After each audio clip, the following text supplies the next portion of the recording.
ñu leen di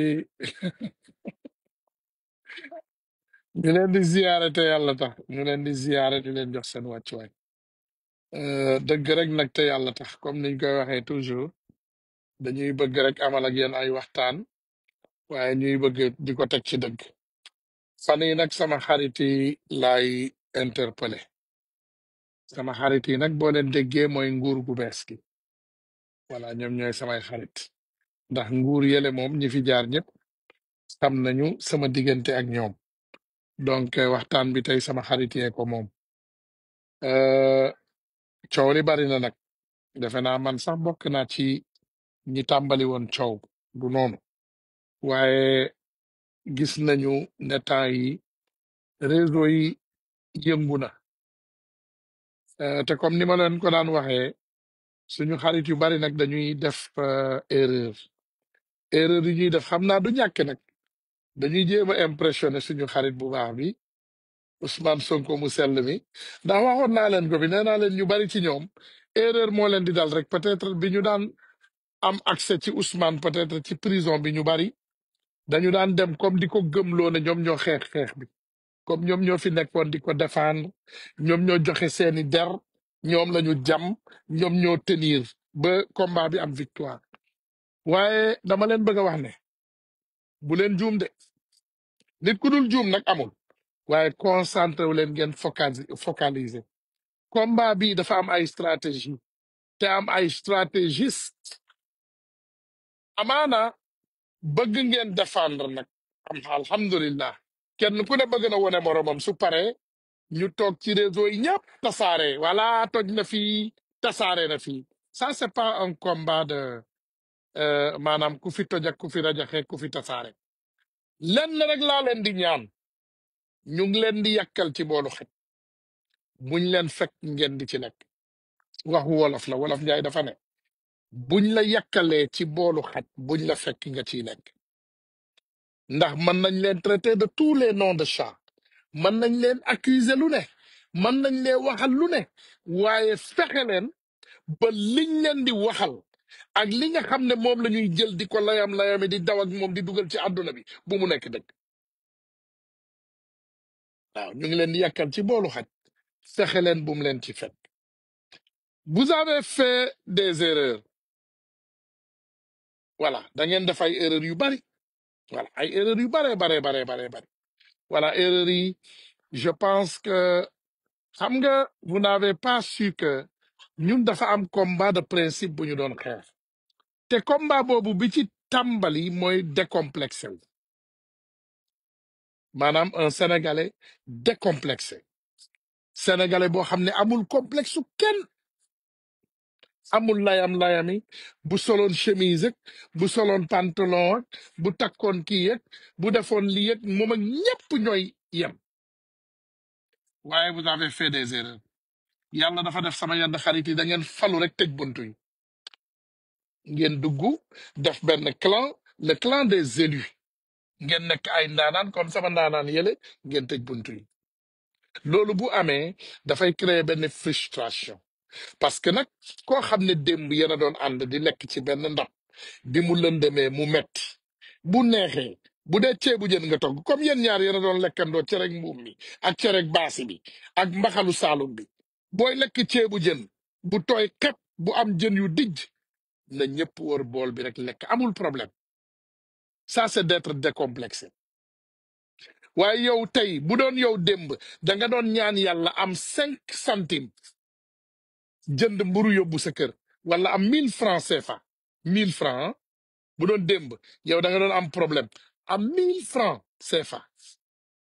pour acheter du pain amener chez toi yaag sa soxna ak say doom ak gars yëpp ngeen lekk nga am boobu problème après tey yow yàlla changé mbir yi tu as commencé à voir différent yaakaar nga ne léegi VIP nga yaakaar nga ne léegi dafa am ay nit yoo xam ne ñoom rek nga war a jëflanteel yaakaar nga ne léegi dafa am ay élite maanaam léegi y a une différence de personne da ngeen dem sax ba njëlbeen ba di ngeen njëkk a def di ngeen njëkk a def ci njëlbeen ce qui est dangereux ah di ngeen njëkk a def ci njëlbeen ba da ngeen dem bay tuutal yenn nit ñi di leen ñàkkal fayda kii moo jàng lii kii moo am xam-xam bi kii mooy élite kii mooy dàqkatu xar yi jàppkatu ginaar yi kii mooy waxkat bi kii mooy booy bi may photo kii mooy booy bi may waxoon naa leen ko je vous l'avais dit xam nga nee nañu waxu mag dafay yendu àll waaye du fa fanaan tout ce qui se passe comme ça et qui va continuer à se passer et qui sera peut-être un peu compliqué hein nañ ko waxte dee dina compliqué parce que déjà recipe bi ngeen jël maanaam ndugg bi ngeen bëgg a toggee ceebu jën bi moo dul noonu déedéet xale yi dañu frustré mënu leen ko nëbb loolu kenn mënu koo nëbb kenn mënu koo dinaay xale yi dañu frustré parce que certains jeunes se disaient bis bu ñuy faloo kenn newul de dañuy am place de dañuy am ay milliards kenn waxul loolu personne n'a dit ça kenn xaarul place kenn xaarul ay milliards je vous dis beaucoup parmi nous sont des Sénégalais accomplis dañu yor suñu ay entreprise di liggéey am li ñu soxla yépp donc il faut loolu ngeen bàyyi ko xel du ñëpp ci Sénégal ñoo nekk dans le besoin il y a des personnes dans le besoin mais il y a des personnes qui ne sont pas dans le besoin te dinaa leen wax dara de xaalis mi ngi circuler au nom du créateur billahi xaalis mi ngi circuler seulement dafa jógewul ci yéen xaalis a ngi circuler de gis nga les milliardaires ils nous écoutent man mii di wax ak yéen man mu yàlla dafa def tey ma tëdd sama kaw lal ah soxna saa ngi sama wet ab nit woo ma milliardaires yi yónnee ci man ne ma ah fi mu toll nii de waaw gis nañu ne yéen seen nit ñi taluñu leen faalewuñu leen waaye ñun de vraiment xam nga nawoon fawoon rek ñun moom ku bëgg rek dañuy teg lii sur la table milliards yaa ngi xaalis baa ngi circulé on l'a refusé parce que ñun yàlla dafa def ngor ci ñun mais du ñëpp a koy bañ jafe-jafe yi ngeen di jànkonteel nii tuuti milliardaires yi ñoo nekk di génne xaalis kenn bu mën a nag dara naqariwuñu de ndax dara bu la naqariwul doo leen jël temps di ko tontu man mii di wax ak yéen daf ma naqari li ñuy gis ci réseau yi neexuñu loolu mooy dëgg parce que on a créé un environnement sain teg ko ci dëgg rek te yàlla tax ñun sosaluñu Macky Sall ñun daanuñu sos ñun lépp lu ñu doon wax ci Macky Sall dañ koy teg ci dëgg rek te yàlla tax ñun lépp lu ñu doon wax démb dañ koy teg ci ay contrat teg ko ci ay document teg ko ci ay dëgg te yàlla tax ah du yomb de waaye dañ leen di ñaan dëgg rek te yàlla tax xaalis baa ngi circulé de non c'est que ñoom dañu joxul xaalis bi ku àndul ak ñoom mais seen saagakat yi seen chroniqueurs yi seen journaliste caché yi ak yeneen mais xaalis baa ngi circulé ma ne la ba ci man mii sama diggante ak yàlla ils m'ont fait des propositions ñoom dañu arrêté ce que vous ne comprenez pas de ces kuluna ils n'arrêteront jamais à te faire des propositions te sama xaritu activiste yi ñi am doole xam nañu li may wax ñi ñuy déglu xam nañu li may wax xaalis baa ngi circulé xaalis bi mi ngi génn gaa yaa ngi génne xaalis parce que imagine Ousmane Tounkara bu tëdd ils savent ñoom xam nañu sama valeur ndax nag nit moom li ñuy ne danga ko koy bañal ko li mu doon yépp waaye ah la mu doon ku lu naay xam nañ ko ku xeex ak sa président ba daaneel ko ils savent de quoi on est capable et ils savent que tant que ñun ñu ngi fii di baare yoon bi loolu day difficile donc ils nous approchent di ñu jéem a séduire waaw xam nga yow suñu xarit nga Sénégal ñun ñëpp ko bokk wax dëgg yàlla boo xoolee dëkk bi léegi gis ngeen ne amul xaalis gis ngeen ne doxul gis ngeen ne lépp dafa taxaw waaw xam nga ñun nag mën nañu def lii ak yow nous on peut mettre par exemple 50 000 $ sur la table par mois c'est ce que je te dis ce qui est extraordinaire ñii ñoom ñu ngi ci li ñu nekk ñun ñoo tardé mais ñoom tardé wuñu ñi billahi wallahi tallahi ñoom tardé wuñu ñoom ñu ngi génne xaalis ñu ngi négocier ñu ngi waxtaan yéen xam ngeen li may wax vous n'êtes pas quand même dingue mais li may waxaat rek ñu ngi yàq ci boolu xaj buñ leen ci fekk ngeen lekk descendez sur terre boo leen wàccee sur terre amaana ce ne sera pas trop tard waaye tant que yéen a ngi def bu Macky Sall bi di jéem a jéngu di jéem a risqué di jéem a faire face à ce réseau ña nga xam ne ñoom moom réseau bii te man ko ngeen ne déedéet da ngeen leen di baare yoon bi vous allez le faire vous-même dem leen ku utiliser wul kuddu bëgg a jël lu tàng lakk de boo lakkee après di nga comprendre ne ah attends kon ñi ndekki ay torture lañu ñun dañu joxe suñu ginnaaw gii suñu ginnaaw yii lañu joxe ñu jam ñu paaka saaga suñuy ndey saaga suñuy doom traiter nos enfants et nos mamans et nos femmes de tous les noms de chat on l'a accepté pour le projet suñu xaritu baax yi ba ñu faloo ñu def benn groupe nag voilà le groupe des élites et le groupe des pauvres loolu du te baaxul de déedéet baaxul gis nga il faut savoir que vous êtes face à des milliardaires vous êtes face à une opposition milliardaire xam naa xamu leen yéen loolu lu mu tekki mais vous êtes face à opposition boo xam ne ils ont détourné des milliards du Sénégal et ils ne veulent pas aller en prison kaso neexalul kenn waaye kenn bëggut a dem prison te ils veulent vous faire tomber à tout prix et l'art de la politique mooy exactement ñoom comme seen politique bu salte la ñu gëmloo nit ñi ne que politique yëpp dafa salte donte nag gis nañu ne suñu xarit bu baax bi le président Ousmane Sonko dafa indi beneen facette ci politique bu Sénégal beneen facette bu bees mais les jeunes sont frustrés je vous le dis descendez redescendez sur le terrain amu leen choix xam ngeen naka ngeen defoon ba séduire mi dinaa leen jox benn histoire bu extraordinaire dafa am ñaari xale yu góor yu demoon di wuti soxna kenn ki rafet lool taaru takk ay chaîne takk ay montre yu cher xeeñ lu neex sol yëre yuy brillé dawal oto bu rafet kenn ki dox en tant que sénégalais la en tant que personne lambda muy dox sans dara lu rafet sans dara lu bling bling bi mu yegsee ñu nuyoo bi ñu nuyoo parents yi welcome leen maanaam bisimilla leen bi heure lekk jotee ñu woote lekk kële toog ci table bi nag di funge noonu ñu defal ko assiette tegal ko yàpp tegal ko ginaar tegal ko méchoui jox ko tegal ko boisson muy lekk kuddu bi di civilisé di dagg kële bi ñu wootee moom dafa ñëw biñ ko kiyee mu ne déedéet dama bëgg a bokk ak yéen lekk ci même ndab li jonkon ci suuf raxas ay loxoom dugal loxoom ci biir bool bi lekk bi ñu paree ñoom ñaar ñu ne leen ku nekk wax leen li la indi kële ne moom dafa wut si jabar de vraiment il a des milliards il est riche immeuble yi yëpp moo ko moom papa mooy ndiwu dëkk bi papa mooy lële kële ñu ne ko yow loo indi mu ne man de dama wut si jabar waaye je suis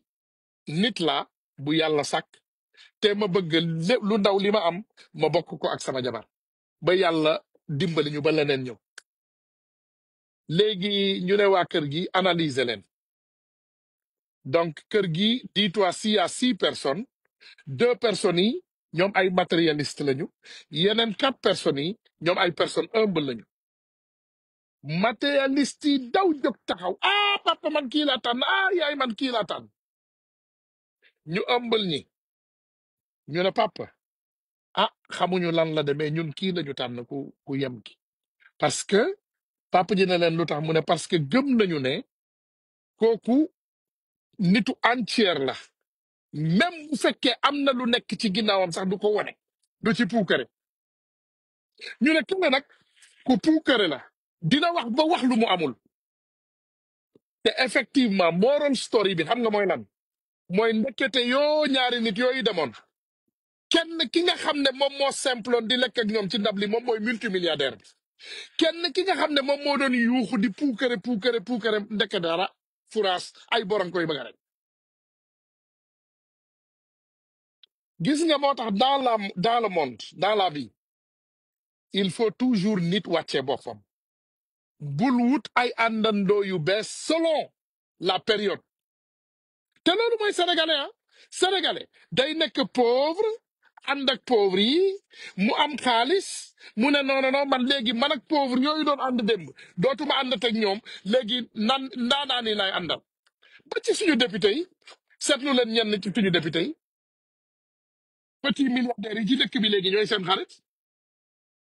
complexe complexe comme des petits rois sol ay ngaram mbubb yu mag dugg ci ak ay to yu ngand dem ci toog ci ay patron xale yi ngeen doon àndal démb ngeen xeeb leen ku xeeb li la fal li lay folli doo ko xam te day doon lu tuuti waxaat naa leen ko te lii man maa leen koy waxaat te laawee leen ko biir dugguma ci ay élection kuy gagné ndax di ngeen am lii deuxième troisième mandat nekkuma ci loolu waaye dama leen di ñaan ñun éveil de conscience la ñu doon def yéen ñii may waxal yéen a ma daan woo 1 heure du matin di ma woo 2 heures du matin di ma woo 3 heures du matin jox ngeen ma dossier secret Sénégal yi yëpp wax ngeen ma turu juge yi yëpp bi ma war a def yëpp def naa dama bëgg ngeen dellu siwaat sur terre delluwaat ak xale yii déjà tànn leen il faut savoir distinguer les leaders xale yi ngeen delluwaat ci ñoom waxtaanaat ak ñoom waxuma leen waxoon naa leen ko keroog mu ne les vues sont diminuées les Sénégalais sont fins y a pas de problème tu sais parfois quand tu fais des choses tu ne le fais pas pour des vues quand tu dis la vérité tu dis la vérité pour seulement dire la vérité ñun ci live bii xam nañu luy ups and down yenn saa yi nga taal live 100 personnes ñoo lay seetaan mais 100 personnes yooyu ils apprennent beaucoup et le message va très loin yenn saa yi nga def live 10 000 personnes ñoo lay seetaan voire 50 000 60 000 waaye duñ ci jëlee dara ay tête vide la ñuy demee kenn ku nekk day laaj boppam mais exactement lan laa doon seetaan kii lan la wax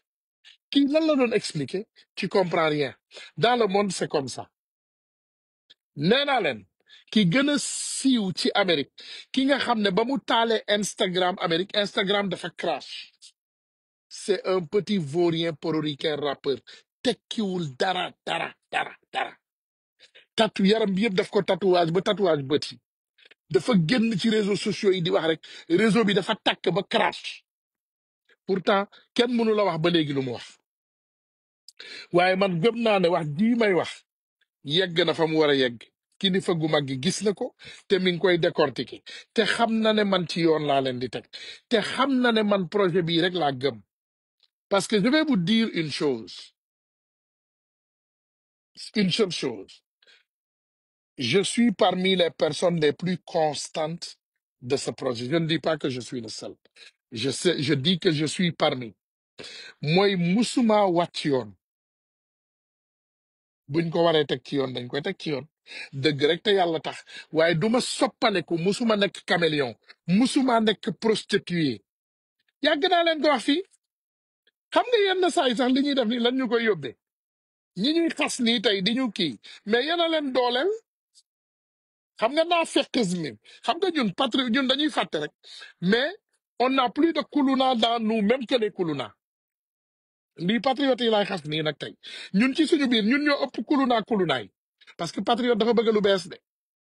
yéen man ngeen ànd ak nit ba mu sotti ngeen ut xarit bu bees parce que kooku am na visibilité am na ay vues ngeen daw wuti ay xarit yu bees ñu leen di bindal li ngeen di wax di leen di waxal li leen neex di parfumé wu di duula ka kàcc di wax lu dul dëgg ngeen di tàcc bravo rek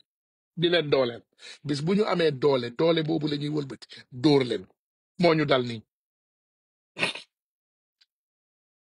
loolu moo ñu dal Tu connais ce qui nous est arrivé? On a pris suñu benn vaurien ay vaurien ñu ngemb leen dooleel leen tey loolu tourné contre nous. C'est les patriotes qui l'ont fait, hein. C'est les patriotes qui prennent les choses et partagent kii mooy waxkatu dëgg bi kii mooy diw kii mooy waaw parce que tout simplement ils ont le complexe ou la jalousie de Demba et ils vont utiliser Pathé pour comprendre Demba pour combattre Demba loolu moo ñu dal c'est ce qui nous est arrivé tey am na ay PCA yéen a ngi ci fii biir foofu y a des PCA je peux vous compter 8 PCA yoo xam ne best friend lañu ak kii détruire ni tey Ousmane Sonko ñoom ñëpp ñu neutre pourquoi vous restez neutre ah tout le monde reste neutre hein? C'est bizarre ça comment ça vous êtes neutre aujourd'hui tous les gangsters qu'on a là tous les intelligents qu'on a là vous allez rester neutre aujourd'hui tous les grands bavardeurs qu'on a là vous tous vous allez rester neutre man dama gëm Ousmane Sonko te duma ko abandonner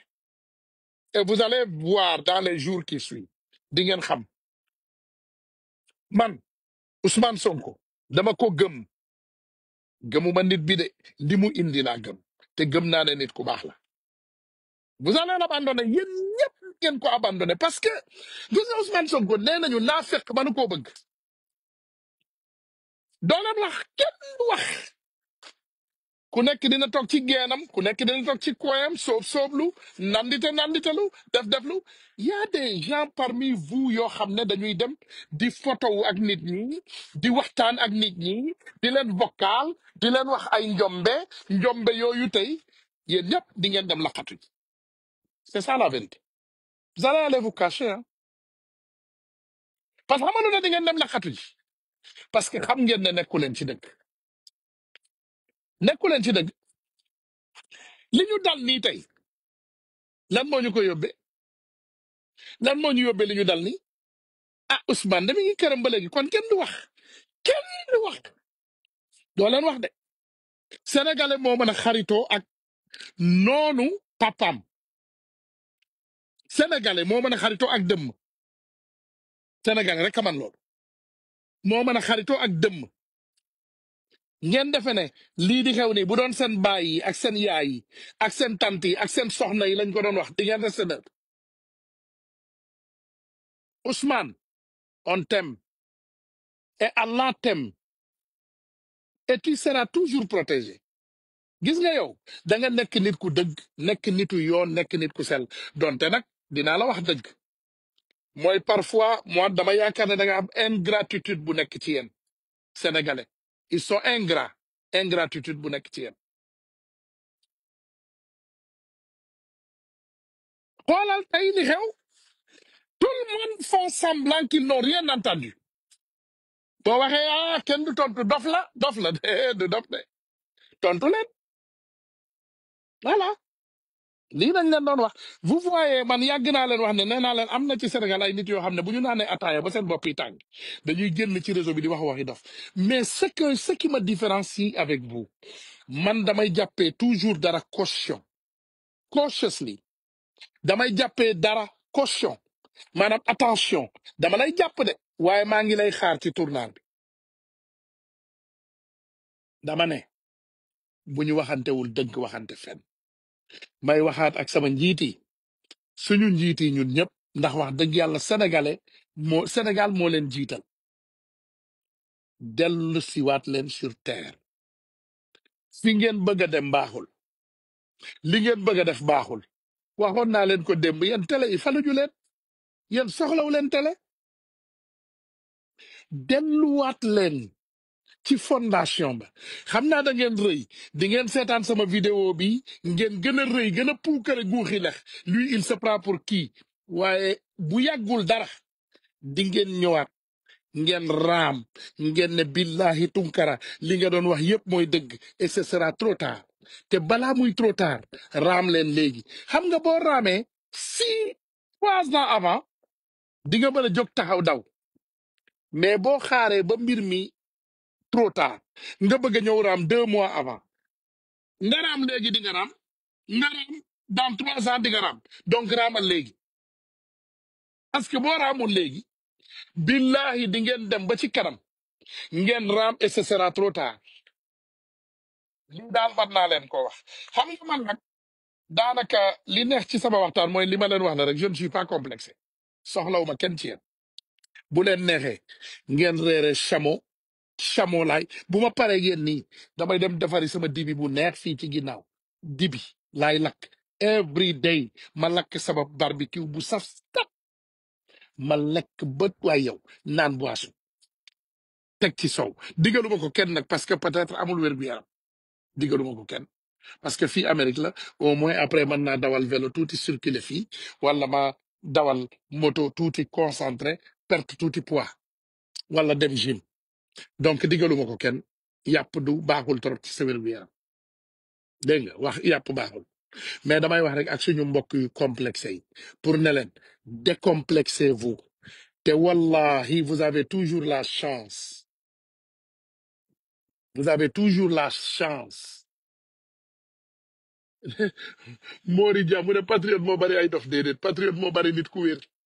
xam nga yéen a bari ay dof les patriotes ils ne sont pas fous patriote bari dof patriote a bari nit ku wér lu tax nga yaakaar ne patriote dafa dof lu tax dëgg mooy dof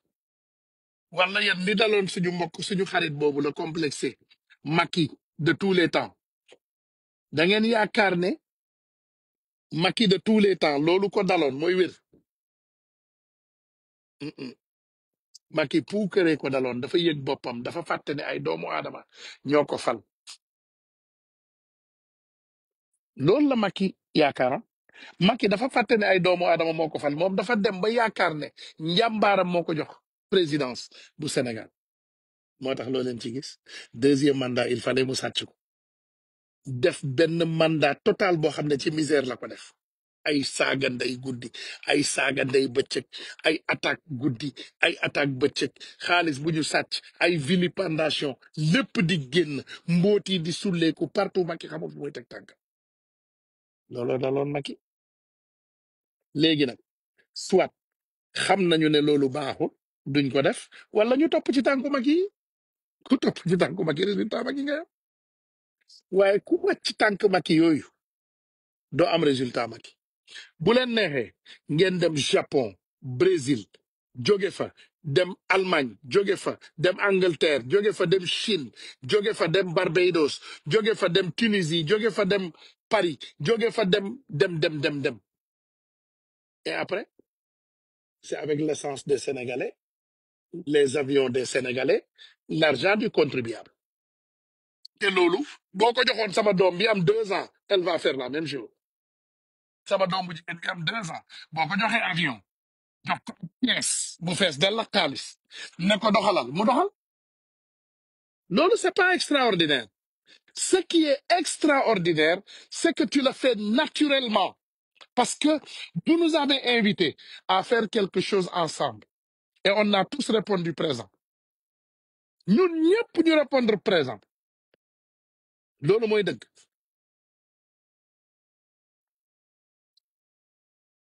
non non mu ne donnez-nous les noms des traîtres avec nous déedéet pourquoi vous donnez des noms de traîtres avec nous vous les connaissez c'est pas à moi de le faire xam ngeen man dafa am lu ma daloon nag ci combat Macky il faut ngeen bàyyi loolu xel dans le combat de Macky Sall j'ai pris 9 ans de ma vie j'ai privé mes enfants de mon amour inconditionnel j'ai privé ma vie de mon business quotidien que je faisais ma coupé relation avec tous les amis de l'autre côté ma dëgër ma muñ ma xuus ba yegg si fii loolu c'est un grand sacrifice maintenant je me rebats la vie damay delluwaat ca la ma newoon def sama liggéey di jënd ak jaay di def sama consultation di vie sama vie normale di toppatoo samay doom di kontaan di yeewu di bége dama sacrifier tout sama vie pour nit je vais me battre certes je vais me battre mais je ne vais pas me sacrifier la vie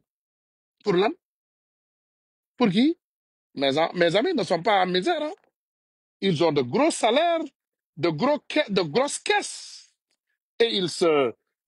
ils vivent bien man duma sacrifier ti sama vie pour nit.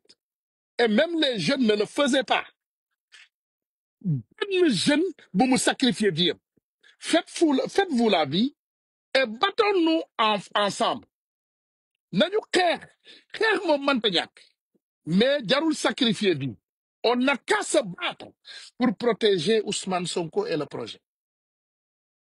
Je vais vous le dire, il y a beaucoup de traîtres. Nañu protéger Ousmane Sonko ak projet bi. Il y a des choses qui se préparent. Il y a des choses qui se préparent. Et ils vont continuer dans ce lancer de banditisme. Ils vont continuer dans ce lancer de banditisme. Il y a du banditisme. Khalifa Rapper, il a tout donné pour ce projet. Il a tout donné pour ce combat. Madame, il est en prison. Et pourquoi il va pourrir là-bas? Il est là-bas. Khalifa Rapper est en prison. Khalifa Rapper, mes amis, je ne veux pas de ce Diomaye nous a trahis. Loolu wax dëgg yàlla boo leen ma xoolee man damay méfier wu kàllaama yooyu parce que ça c'est une grande c'est une très grosse accusation. Voilà man awma dara loo xam ne mën naa ko approcher Diomaye s'il vous plaît te toujours dama koy fàttali nit ñi du ma bëgg a wax ci loolu ndax sama xarit yu baax yi ma bëgg du ma bëgg a def yenn yi quoi. Voilà Diomaye je ne le vois pas dans tel chemin ou ce chemin ou cela déedéet dama ne nañu góorgóorlu ñu protéger le président Ousmane Sonko. On l'a fait quand c'était même impossible. Donc maintenant, pour le faire, c'est très facile. Bu ma nee comme léegi sacrifier tuma defatuma lii pour xeex lii, je ne dis pas que je ne vais pas faire ce que je dois faire. Mais je ne vais pas aller à l'extrême. Je n'ai pas besoin d'aller à cet extrême. Soxlawu ñoo dem ci extrême boobu.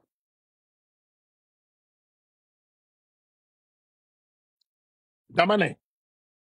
nañu xeex te bu ñu bàyyi benn doomu aadama nit mu yàqal ñu li nga xam ne moom la ñu yëkkati pour defal Sénégal. Moi, je ne suis pas euh, le liveur, le, le laveur de chaussures de quelqu'un, ou le laveur de voiture de quelqu'un, ou le donneur de bijoux derrière de quelqu'un. Je ne suis pas ça.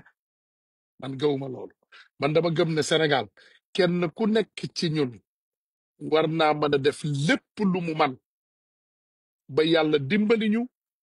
jëlaat réew mi teg ko ci loxo yu baax yooyu. Man loolu laa wax. Loolu mooy dëgg. Bu kenn puukare bu kenn nelaw bu kenn saggan bu leen saggan de man Ousmane Tounkara kan laa gën a gëm ci Sénégal sama bopp kenn ku ne gëmal sa bopp ne soyez pas complexé. Vous savez on a on a descendu un dictateur. On est très puissant bu kenn perd sa bopp. On est très fort, on est résilient te wallahi lépp lu ñu jànkonteel dinañ ko daan. On ne peut pas quand même perdre tout notre temps à répondre à ceci, à répondre à cela. Mais nous, on a nos stratégies de combat. Ñun am nañu suñu stratégie de combat nañu utiliser suñu ay stratégie de combat bàyyi leen njiit yi sama xarit yi ak seeni ay grand boubou yu rafet ak seeni ay koppati ak seeni ay sourire yu extraordinaire ak seen politique politicienne ñu nekk fi di ñu rey ak ay wax yu bari tojuñu fenn dérangé wuñu kenn tiitaluñu kenn xëbaluñu kenn yëngaluñu dara samay xarit lañ te ñoom dañ may dégg tu sais ce qui est grave man bu ma waxee nii ñoom ñëpp ñu ngi may dégg te xam nañ ne man faalewu ma dara man li ma gëm laay wax te je les aime bëgg naa leen lool waaye dama leen di wax dëgg te yàlla tax da ngeen wàcc yoon bi te yoon bii il faut ngeen jëlaat ko ci lu mu gën a gaaw parce que vous avez fait de la politique politicienne bi leen yàlla dimbalee ngeen jël nguur gi yaakaar ngeen ne léegi yéen sut ngeen sénégalais lambda sénégalais lambda bi dafa teg noo koy tutee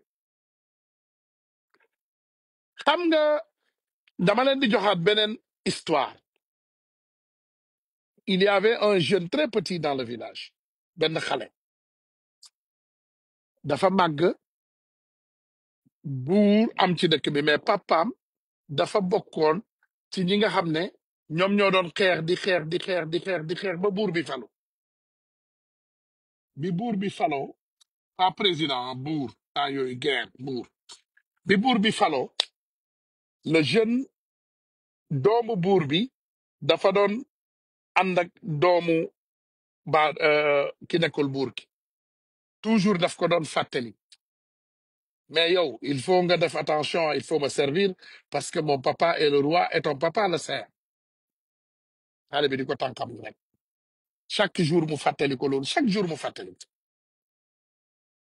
benn jour xale bi revendiqué mu ree mu ne ko dis-moi les 5 choses qui ont élu ton papa qui a amené ton papa à la tête dama lay laaj rek nga wax ma ko mu ne benn dañ ko dafa dajale armée 2 mu dem defi lii 3 mu dem defi lale 4 mu dem defi lale mu lim bugul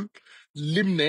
après sa ñoom pap xeexal ma sama pap bugul lim loolu mu def tour bi le dernier mot bi mu limee yépp amatul lu mu lim mu ne ko et enfin mu ne sa pap ñoom xeex ba sama pap fan mu ne ko donc xam nga kan mooy le réel kan mooy buur bi dëgg mu ne ko déedéet mu ne ko ki fal buur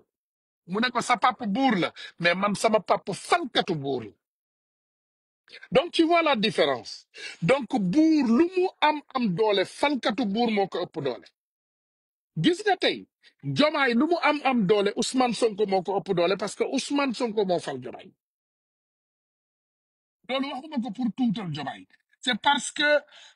vision bi ñu am ci Sénégal guddi bi ñu toll démb sax maa ngi dégluwaale waxtaanu suñu benn xarit bu baax muy wax ban année la tàmbali woon politique ci Sénégal di wax jaar-jaaram dinaa leen may tuuti ci sama jaar-jaar man 2014 2013 2014 ah maa ngi créé woon benn mouvement bu tudd mouvement PAS dem leen ci réseau yi ngeen xool di ngeen ko gis le mouvement PAS PAS léegi PAS boobu def naa ci vidéo bu baax c'est mon anniversaire c'est mon 40e anniversaire 2013 la woon booba maa ngi am 40 ans Kebs Thiam men na mi nekk TFM ñëwoon na ay journaliste ngeen questionné leen ko laaj leen ko question Kebs Thiam mi ngi fi woon et autorité américaine yëpp indi woon na leen le gouverneur le maire de New York le consul l'ambassadeur il y avait tout le monde autorité sénégalais yëpp ñëw ma lancé mouvement bi ma ne leen de benn yéene la am mooy taxawu changer sama réew maanaam def lépp lu ma man changer sama réew j'avais même des ambitions politiques pour le Sénégal waaye yàlla bu dara teewul 2013 2014 2015 maa ngi doxal ma am nag benn gàllankoor entre 2014 ak 2015 gàllankoor bi mooy lan un jeune bu bokk ci parti Pastef bii tey parti Pastef bii ñuy wax nii tey man paas la créé woon un jeune bu bokk ci parti Pastef bii moo ma teg benn injustice bu bon ni ngeen gisee may dundee nii rek j'aime la belle vie waa ji daal dem na fabriquer ay fenam ay sosam di travailler ak FBI di duul ak a sos ba mu piégé ma ba ne FBI kii de maanaam ci mbirum oto yu ñu sàcc lay liggéey yàlla dimbali ma nag perte naa fa temps xam nga yàlla yenn saay bu la bëggee suturaal mën na laa denc fenn yàlla daal denc na ma ba dara desul lu dul ñu dem jugement dernier yàlla feeñal dëgg bi ma gagné jugement bi mooy coow lu bari lii ngeen di gis ak accusation yi ma gagné jugement bi ma dellu sama kër donc gis nga décalage boobu ma am ci diggante boobu la Pastef juddu mooy PAS bi ba léegi ak Pastef juddu man ñëw naa continuer naa sama combat 2016 ay injustice bëgguma ko j'ai continué le combat 2017 laa commencé dem toujours on a créé ce front résistance maanaam force qui pour la restauration front pour la restauration de la démocratie au Sénégal la ñu créé ba may dem damay gis suñu ay xarit yu fay ñëw yu bari yu bokk ci yeneen parti politique xam nga Pastef ñaata nit laa daan gis ñaari nit yor ñaari pancarte yoo xam ne carton la te big feutre lañ ko daan bind ñu bind ci Pastef te ma ne man ñii dañ may bëgg a jommal xanaa parti politique yi ñaari ñebbe yi ñii fu ñu toj gaa yale nag dañ leen doon ree man ci laa jël sama frère yu baax yooyu Omar Konté ak may dégg ak Ismaïla Goudiaby j'avais une voiture très luxe grand Alioune Dieng mi ngi nii gis nga kii bind ni FRDS c'était le leader de ce front kii moo leader bi Alioune Dieng kii ngeen di gis nii moom mooy leader front boobu Pastef dama leen yërëm booba ndeysaan amuñu ay fonds amuñu dara lu taxaw lu dëgër ma leen daan jël di leen dugal sama oto bu luxe bi ci ginnaaw di leen yëkkati bu ñu waxee rek ma ne leen man ñii laa ànd di tooñ grand Alioune Dieng grand yi naan ma yow far nga de yow jeng nga quoi léegi yow da nga jeng dem boor su ma leen fekkaan ñuy def collecte de fonds ci 116 ma yëkkati sama téeméer wala juróom fukk bu ma amee daanam ci biir kees romb ba keroog bi Ousmane Sonko di ñëw fii 2018 pour la première fois biñ ma koy présenté ces deux personnes encore Ismaïla Goudiaby ak Omar Konté cette fois-ci ak Mahdi Mbengue un fervent membre de Pastef Mahdi Mbengue keroog bi ñuy ñëw mi ngi ne Ousmane ñoom ñëpp ñu ngi may présenté ñu ne Ousmane kii vraiment c'est notre ami mi ngi def lépp lu mu man dinaa leen wax kañ la comploté yi tàmbali ci Pastef bi ñu waxee loolu Ousmane ne leen kii de ba Sénégal sama soxna yi dañ koy dégg c'est quelqu'un de très maanaam comme ku déterminé la daal ku bëgg xeex bii la Ousmane moo ko wax de ba Ousmane bi muy def maanaam discours am New York allez regarder son discours à New York le discours que Ousmane Sonko a fait ici aux États-Unis en 2018 man la ci njëkk remercier Ousmane Tounkara ak Ousmane Dramé éveil de conscience dem leen seetaan ko sur YouTube tapez sur YouTube Ousmane Sonko à New York tapez sur YouTube après di ngeen ko gis en tout cas bi loolu amee Ousmane les a dit mais pour vous dire injustice Pastef ndekete ñoom dégg naa bi ñu demee groupé wu ci biir Pastef foofu di am réunion interne di waxtaan mu am ay naafeq yu yeew foofu ci biir naan non il n'a qu'une grande gueule voilà c'est un vaurien ba wax ci génn naat fekk ma ci biti ba léegi gedduma ba continuer xeex ba yàlla dimbali ñu ba Pastef yegg tey fi mu yegg mais loolu lan laa faawoon ci Pastef c'est une c'est un parti politique très humble bi ma demee 2019 Sénégal gisee naa fa ak Ousmane il m'a invité dans son bureau on a discuté quelqu'un de courtois quelqu'un d'excellent cœur xol bu extraordinaire la Ousmane Sonko am nit ku baax te jub te sell la bureau maa ngi ko fa fekkoon mu sol benn xaftaan bu weex mi ngi ne tekk tey boo ko laajee question da lay tontu correctement ma laaj ko ma ne ko sëñ bi ah ñun lan moo war a tax ñu jox la suñu réew mu ne man réew mi ñu jox ma koog ñu bañ ma ko jox laa yemale mais man projet bii laa bëgg rek ñu impliqué ko ci biir réew mi mu dox billahi keroog bi Ousmane tabbee Jomaay ci laa demee nit kii c'est extraordinaire parce que la même chose qu'il avait dit dans cette petite conversation moom laa gis mu doxal nii tey mooy tabb na keneen mu fàtte boppam donc ce projet est un projet extraordinaire et il y a de bonnes personnes dans ce projet mais malheureusement comme ni ma leen ko waxee bu ñu wàccul sur terre delluwaat dans les rangs joxaat à Paul ce qui appartient à Paul respecter nit ñi wàcc nit ñi dinañu jàpp seen bopp et vous allez vous casser la gueule et vous allez vous casser la tête te doo leen dem fenn lii man maa leen ko wax bu fekkee yaakaar ngeen ñaari nit ñetti nit yu rëy làmmiñ yu bees yi génn nii tey di leen waxal te xeex bu daan jot ñu laqatu bu dee yaakaar ngeen ne ñi ñoo leen di mën a propulser au second mandat à la tête de ce pays vous vous trompez lourdement guerrier rek lay doon tapet rek lay doon parce que tapet bu mbir mi jaxee day daw xam ngeen Sénégal li ngeen xamul Sénégal rëy làmmiñ daf fa yomb man bu ma taalee réseau yi ma seetaan ñenn nii ak seen làmmiñ ñu rëy ñu nekk di remercier wanteeg diw sama copain diw sama neveu diw mon ami diw mon lii raqadax fii patax patapa dañuy dul rek ñun yàgg nañ fi dama ne ñun yàgg nañ fi dama ne wallahi ñun yàgg nañ fi et on ne va jamais changer mais nag américain bi dafa ne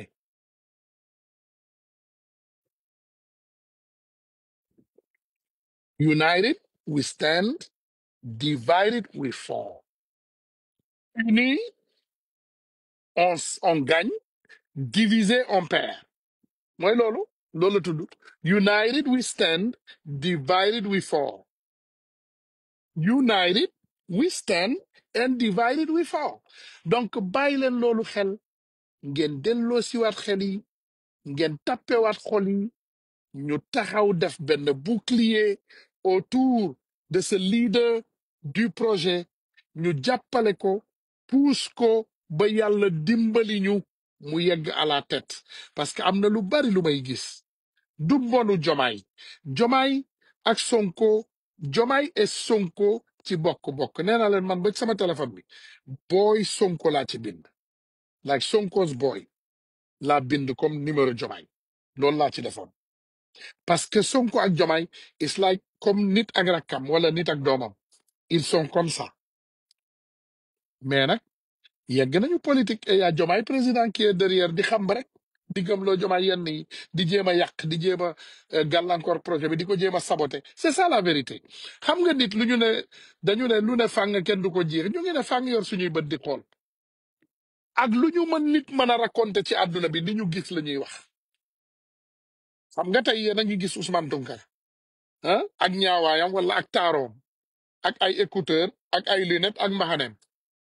bu nit ñëwee fii suba ne leen jinne la gis chameau la gis da ngeen koy ne da ngay fen on a vu Ousmane Tounkara donc dañu ne lu ne fàng kenn du ko jiir ñun dafa ne fàng ñuy gis teg ci suñu bët teg ci suñu baaraam nag bu leen mer li ma fi wax yëpp jarul mer parce que mer yëg sa bopp la te boo yëgee sa bopp ci ñi nga xam ne ñoom ñoo lay sauver da ngay gaañu rek da ngay faxastalu te boo faxastalu attan ngaa gaañu daanu voilà donc nañu continuer xeex continuer gëm projet bi continuer topp li nga xam ne moom moo ñu tax a ñëw ba incha allahu rabbi yàlla may ñu ci may santaat ñëpp di gërëm ñëpp di leen ne combat bi du doon combat bu yomb ñun ñii di wax ak yéen amul lu ñu subirul amul lu ñu accusé wul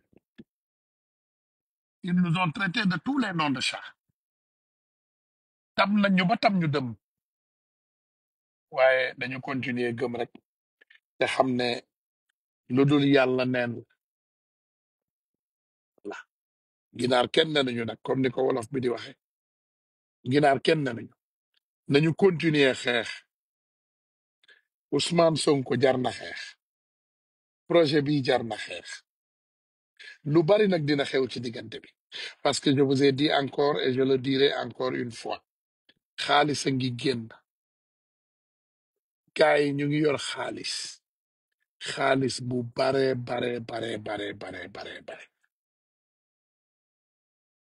gaay yi ñu ngi yor xaalis bu bare te mi ngi génn de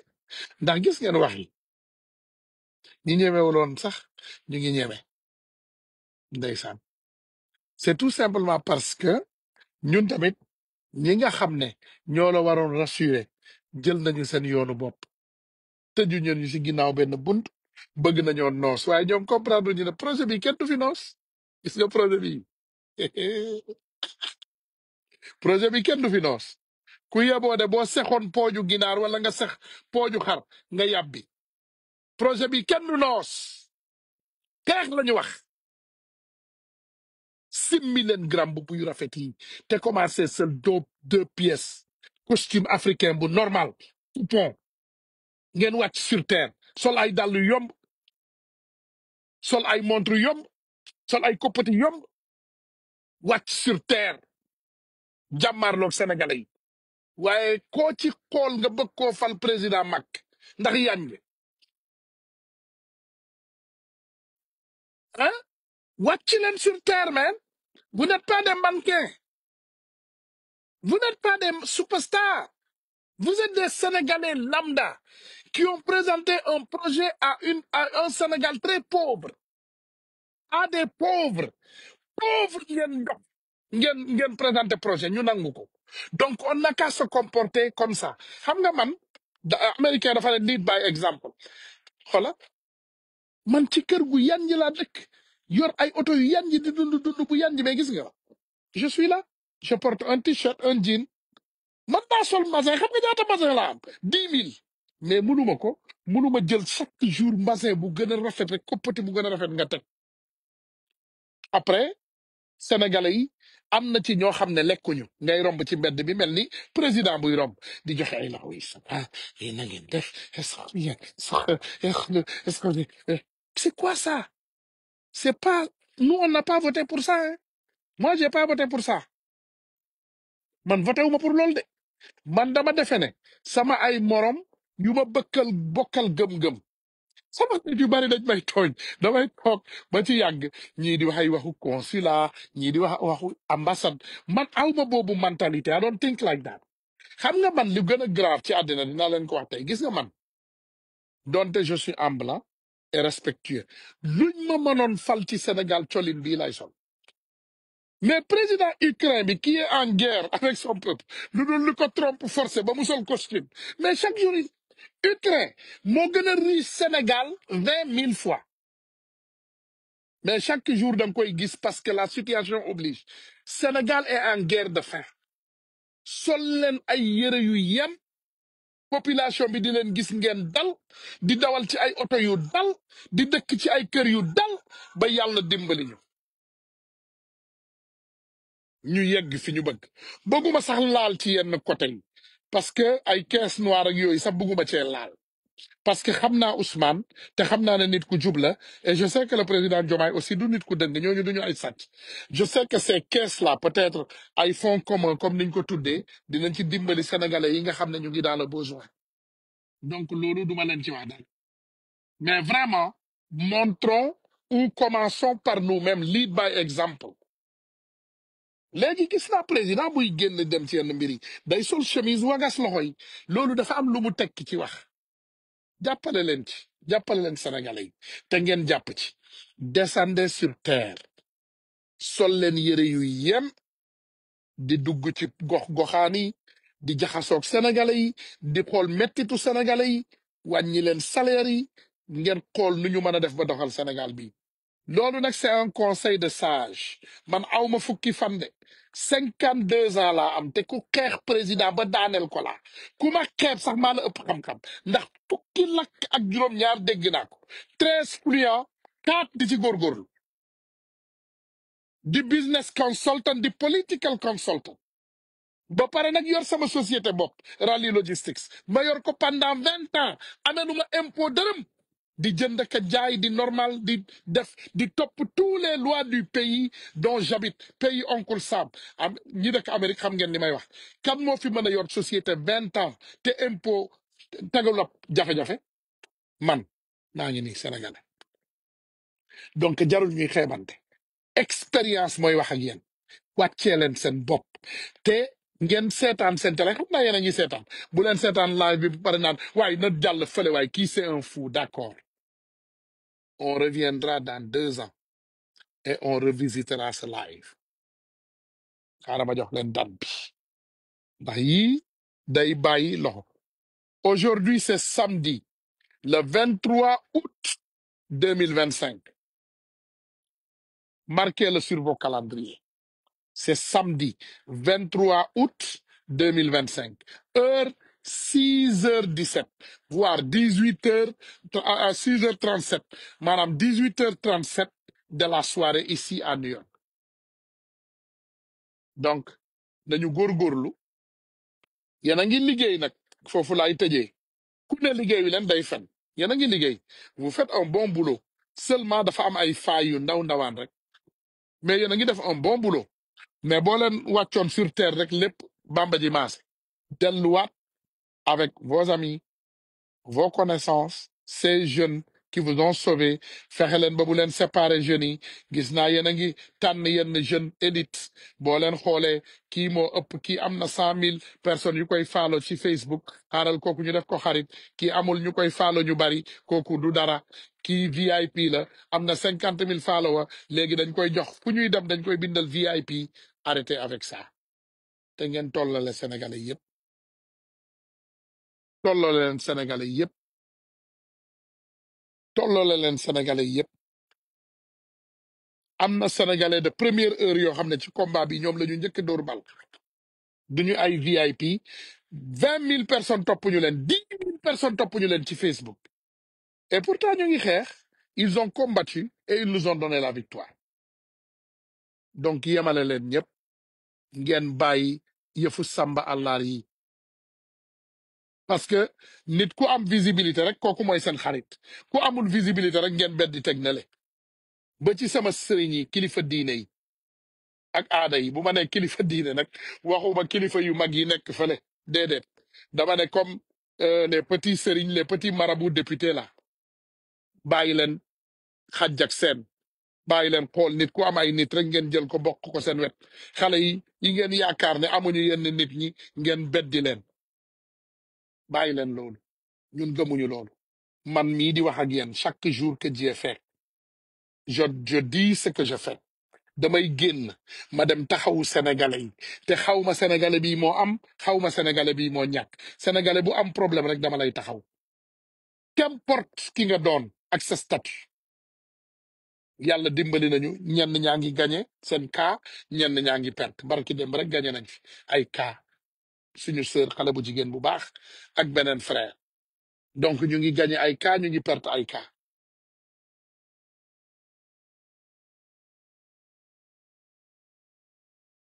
vraiment góorgóorlu leen nañu góorgóorlu waay hmm?